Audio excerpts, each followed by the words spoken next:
அக்கல்கோட் மகாராஜ் அருளாட்சி. அத்தியாயம் 2. விஷ்ணுபுவா பிரம்மச்சாரியின் கர்வத்தை அடக்குதல். அக்கல்கோட் மன்னர் ஸ்ரீ மாலோஜி ராஜேவுக்கு வேதாந்தம் மற்றும் புராணங்களை கேட்பதில் மிக்க ஆர்வம் இருந்தது. அதற்காக தம் அரசவையில் திரு ராம்பாபு சிஞ்சனிக்கர், கோபால் சாஸ்திரி பர்லீகர் போன்ற பண்டிதர்களை நிறைய சம்பளம் கொடுத்து வேலைக்கு அமர்த்தியிருந்தார்.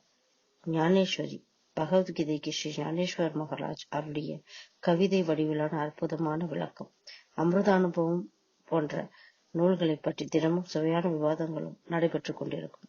இப்படி இருக்கையில் மன்னருக்கு மும்பையில் மிகவும் பிரபலமாக விளங்கிய திரு விஷ்ணுபுவா பிரம்மச்சாரி என்ற வேதாந்தியின் மூலம் நிறைய விஷயங்களை தெரிந்து கொள்ளும் அவா ஏற்பட்டது. அக்காலகட்டத்தில் மத பிரசாரம் செய்ய வந்த பாதிரியார்களை வாதத்தில் வென்ற விஷ்ணுபுவான் போல் மேலோங்கி இருந்தது.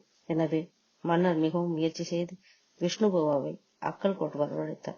அவருடன் 3 பார்சி மக்களும் கூட வந்தனர். அரண்மனையில் சில காலம் தங்கியிருந்து வேத சாஸ்திரங்களை பற்றி நிறைய பிரசங்கம் செய்த விஷ்ணுபுவா ஸ்ரீ சுவாமி சமர்த்த மகாராஜை தரிசித்து தமது புலமையை வெளிப்படுத்த நினைத்து சுவாமிகளிடம் சென்றார். ஸ்ரீ சமர்த்தரை வணங்கிவிட்டு தமது பிரச்சாரத்தை தொடங்கி வெகு நேரம் வரை பேசிக் கொண்டிருந்த விஷ்ணுபுவா கடைசியில் சுவாமியை பார்த்து, பிரம்மத்த தாகரதா என்றால் என்ன, எந்த சாதனைகள் மூலம் அதை செய்யலாம் என்று வினவினார்.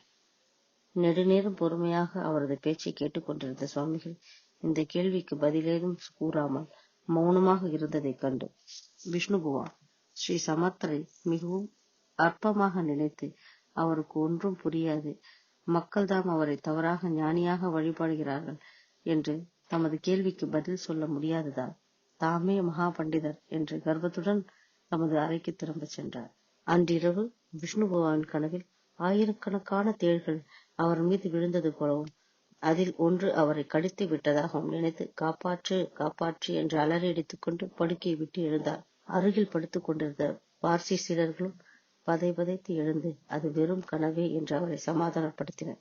மறுநாள் மீண்டும் விஷ்ணுபுவா ஸ்ரீ சமர்த்தரின் சன்னதியில் பக்தர்கள் குழுமியிருக்க தமது வேதாந்த சொற்பொழிவை தொடங்கி முந்தைய தினம் கேட்ட அதே கேள்வியை மீண்டும் கேட்கவும் மிகவும் கோபமடைந்தவராக ஸ்ரீ சுவாமி சமர்த்தர் அவரை பார்த்து, கனவில் ஆயிரக்கணக்கான தேள்கள் உடம்பில் விழுந்து அதில் ஒன்று உன்னை கடித்தவுடன் பயந்து போய் அறிவினர்களைப் போல அலறியடித்து எழுந்த உனக்கு பிரம்மத்த தாகரதாவை பற்றி பேச என்ன அருகதையுள்ளது? வெறும் ஏட்டுக்கல்வியால் யாராவது யோகியாக முடியுமா?